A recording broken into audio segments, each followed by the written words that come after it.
Every hitter feels lost at some point. And if you're feeling lost, what I recommend is watching this video all the way to the end because if you do, I'm going to share with you the exact plan. I'm going to walk you through why you're feeling lost. And then I'm going to tell you how you can fix it. And if you do exactly that, you'll start hitting more line drives, you'll start getting more base hit. That confidence will start skyrocketing and you'll take your game to that next level. With that being said, if you're new here, I'm former MLB player Jermaine Curtis, and hit that like button if you enjoy videos like this where I break this down and help the next generation be able to hit, basically take their game to that next level. If you like it, hit that like button. So now, most hitters think they struggle because their swing is off. But that's not really the problem. In fact, this player on the screen, he's 16 years old, and you can see here on the left-hand side, he's batting a certain way. And then you look onto the right-hand side, you'll see him batting completely different. And I get it. He went 0 for 2 just before he went in that last at bat. And he was a little lost. He was thinking to himself, nothing's working. My timing's off. I feel a little off. He wasn't feeling confident. His parents reached out to me and said, do you know the issue? So I started to think about it. And then I got on the phone and I started to talk to him. And what I realized is that a lot of players struggle with this, especially all the kids that I work with. They struggle with the same thing. And it's a real problem. So what we're going to do here is go through the exact process that I did with him and what I did as a player that allowed me to thrive as a player. So, first thing we need to do is we need to we need to ask ourselves, who are we as a player? And I think this is something that never gets talked about. In baseball, we talk about mechanics, we talk about the swing, we talk about bat speed, we talk about all those things, but we never ask ourselves, who are you as a player? I know when I was in the major leagues or when I was playing professional baseball, I would ask a player like, "Hey, what are you doing at the plate?" And he can tell me exactly what he was doing. And if you ask me as a player, I'll say the exact same thing. You should know who you are as a player. And I see this with so many young hitters. They don't know who they are. So the first thing I want to do is ask yourself, or you can even write this down. I prefer that you do write it down. Write down who are you as a player, and write down if you're a base hit type hitter. You make contact, would never get out. You're a tough out. You drive the ball in the gaps. You hit doubles. You hit home runs. Write it all the way down and really create a picture of yourself. Because if you can't identify who you are, if you can't explain who you are, how are you going to get consistent results if you don't even know who you are as a player? And I say this because my coach at UCLA, he said it a ton to us, John Savage. He said, you cannot outperform your self image. And I'm going to repeat it again. You cannot outperform your self image. And it was a thing that stayed with me. If you believe you're here, you'll always play there. And if you believe you're here, you'll play there. So I guess what I'm saying is that if you don't believe you are a type of player, you're not going to get those results that you actually want, right? If you believe you strike out, you don't get doubles, you don't hit home runs, you're never going to do those things. So the first thing we need to do is we need to create an identity and we need to be truthful and write out who we are as a player. Write it all out, all your performance on defense and offense. Okay. So that's the first step because identity stays, confidence fluctuates. There's going to be games where you have your ups, your downs, right? Just like I was saying with this player right here, he wasn't having a good game. So since he didn't have an identity, his confidence fluctuated and then he felt lost, right? So identity stays, confidence fluctuates. No identity equals no plan. No plan equals guessing. Okay. So that's the first thing we're going to do is we're going to write our identity. Now, after that, we're going to create a plan that matches that identity. So if you're a a hitter that just makes contact and hit line drives and gets home base. We want to start creating a plan that gets that outcome. Okay. If you don't know who you are, you can't create the plan and you can't. And as I told this player, you should know yourself so well that you should be able to, if you got out of bed and you went out and you were swinging, you can visualize something you did so often and you know that you are going to do that thing. For example, if you're a hitter that hits the ball to right field all the time, there's a lot of players that do this. They know they're just going to drive a ball to the opposite field because that's their strength, right? So that's the first thing we're going to do is we're going to create our identity and then we're going to create a plan right after that. So why do we want to do this? Because without identity and a plan, hitters panic. They guess, start changing things that don't need to be fixed because they're not hitting good. They're not feeling well, you know? So we want to have this identity. We want to then create that plan, and it stops us from making these emotional decisions. You know, you didn't get a hit your first at bat. You didn't get a hit your second at bat. You didn't get a hit your third bat. Now, you know what? I need to change everything because it's not working, right? When you have that identity, you know, I just had a tough game. I'll be back the next game, right? And that's what's happening with players at the MLB. These players have this identity and they have done it every day. They see themselves as this type of player. So if they do go 0 for 3, 0 for 4, 0 for 10, 0 for 15, they always know I'm going to do what I always do, right? I'm going to get the success that I've always gotten. You know, I'm going to hit that line drive in the gap. It's just a matter of time, right? That's what's happening. So that's the reason why. Plus, pitchers have plans the higher you go up. And if you don't have an identity and a plan, you're just going to get crushed by the pitchers because you're going to swing at everything and you're going to feel off. You're going to feel like you're not in control and, you know, the results aren't going to be consistent. So that's another reason, you know, if you have no plan, you're swinging at pitchers' pitches and then pitchers win the chess match because you're swinging at everything.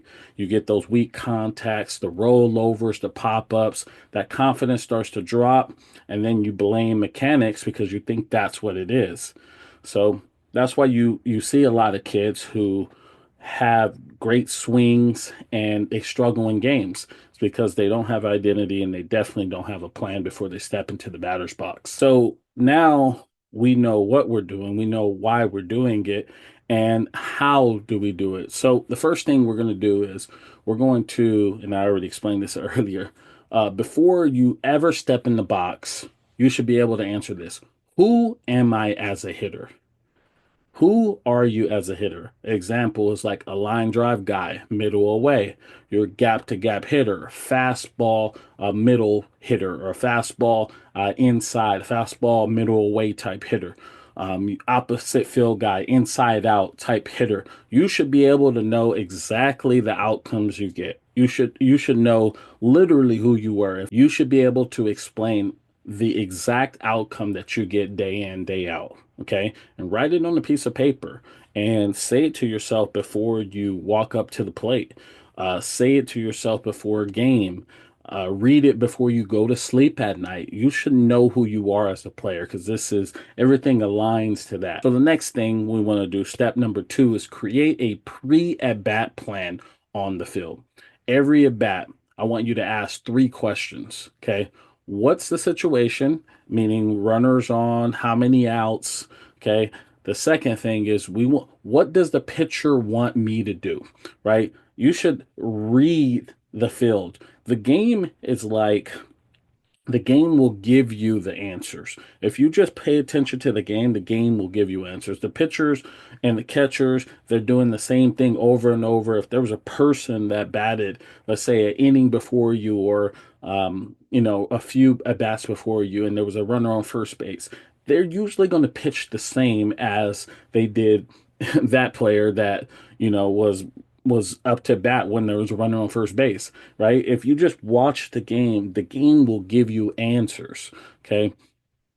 The next thing is what pitch allows me to get my best outcome. Remember, we talked about the identity and the plan. So we want to know what pitch gives me that. We're not guessing here, we're anticipating. And all the players at the major leagues, they're anticipating. You have to. Guys throwing 100 miles per hour. If you're not anticipating the pitch, how are you going to hit a 100-mile-an-hour fastball? So we want to anticipate, okay? And the next thing is we want to commit to one pitch in a window. For example, let's say, the count is 2-0. Then you look middle away or middle or the outer third, right? We're going to commit to a pitch. If it's not that pitch, let it go, even if it's a strike. Okay. Now, if you're a very, very selective hitter, you can broaden this out a little bit more. But for the most part, we want you to be selective towards the pitch that you're looking for to get the outcome that you want. Okay. And so if you do this, right, this is how you end up hitting those line drives. You don't have to take a pitch right down the middle and feel like, oh, I need my timing, because you're anticipating where the pitch is going to be. And then you can go out there and just absolutely annihilate that pitch when you have it. And um, I'll give you first, explain from this hitter's point of view what I basically told you right here. And then also I'll give you an example of what I did before when I went up to the plate, and then we'll, close this out. So, okay, so here's one of my players. I work with him, and he lives in California. I'm in Nashville, and basically what we're doing here is, the first thing we want to do is we want to identify the runners, right? We want to identify the outs. For this example, we have a runner on first base, and I know you can't see it, and we're going to just say it's less than 2 outs, okay? So you can see here, runners on base, right? And he's up, pitcher's in a stretch. And what is the pitcher trying to do here, right? Runners on first base, less than 2 outs. Actually, let's just say it's no outs. Okay. What does the pitcher want here? The pitcher wants you to hit a ground ball to either the shortstop or the third base where they can turn and double play, right? They want the ball on the ground. So you as a hitter, we want to get the ball to the outfield. And preferably we want the pitch that allows us to get the outcome we always get. As a hitter, if or for the most, I wouldn't say we always get, but what we mostly get. So line driving to left center, line driving to right center, right? We want to look for a pitch middle of the plate that's maybe up in the zone that you can elevate easily, right? So we're looking for that. Okay. You can see here, throws it. This pitch is inside. Why is this pitch inside? Because again, the pitcher wants him to hit this ball on the ground. Okay. Now, the runner still second, and he's safe. Okay. Now we got runner at second base, and we have nobody out. And what does the pitcher want in this situation? He wants you to hit the ball on the ground to the shortstop or third base. And you can probably, I mean, we can't see this, but the second baseman is probably, holding the runner on second base because he doesn't want him to steal third base. So we can see on the opposite field, or just imagine, I guess, I would say, we can imagine that there's a big hole on the right side of the field. Okay. Now, if you look right here, my player, okay, and this is the reason why I brought this whole video about, you can see he's still right on top of the plate, okay? He's, got his foot down, he's seeing the ball well, and you can see he rolls over this ball, pounds into the ground, hits it to third base, okay? And so the pitcher ended up winning this at bat because he didn't really have a plan. And when we got on the phone and talked about it, he was telling me, "Oh, I didn't really have a plan. I didn't know what I was doing. I was just trying to hit the ball hard." And I get that. That's great. You want to go up there and look to hit the ball hard, but this at bat, you know, was basically won or lost because he didn't have a plan and approach before he even went into the batter's box, right? And then the other thing about the identity, I asked him about that. Who is he as a player? And he really couldn't tell me. So how could you get consistent results if you don't even know who you are as a player? So that's why I made this video, and I wanted to share it to some of you guys because I'm sure you guys are going through this as well. It's really not, sometimes it's just not about your swing. It's not about the timing. It's not about those things. It's about you having a plan and approach before you step into the box and know what you're looking for. You're anticipating the type of pitch so you can, drive the baseball. Now, I want to show you a quick little example. This is when I was playing in AAA. Okay. I was playing in AAA, playing for the Cincinnati Reds organization, and I'm gonna face this pitcher. This pitcher was doing well. I know he only had 6.2 innings, but they told us, before the scouting, when we were talking about the scouting report, they told us that he had a dirty split and a dirty slider. So they told us, hey, we don't want to get into account where he throws these pitches. So, you want to get him before he gets you, essentially, right? So going up here, this plate, going up to the plate, I'm leading off and I'm like, I'm looking for a fastball that's up in the zone. If I can get this fastball up in the zone and it's there, I'm just going to take a hack at it, right? I'm going to take my A swing at it. Now you can see here, again, this is the first pitch right here. This happens real quick. So this guy, he has, downhill action. He throws over the top. Okay. He throws it up in the zone and boom, I get him. Okay, hit this ball out of the ballpark. Okay. Now, how that happened, again, nobody on, nobody out. I'm anticipating him to throw a fastball in that situation. There's nobody out in the fourth inning. And I wanted to the pitch up in the zone. If I can get that pitch up in the zone, he throws it there. I'm taking my swing at it so I can, hit it hard.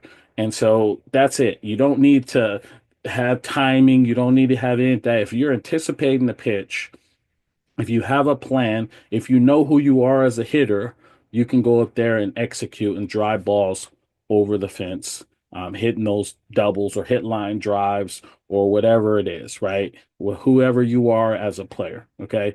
So, with that being said, if you enjoyed this, hit that like button, subscribe to that channel. Thank you guys so much for watching. Let me know if you enjoyed this. I read those comments, and I'll talk to you soon.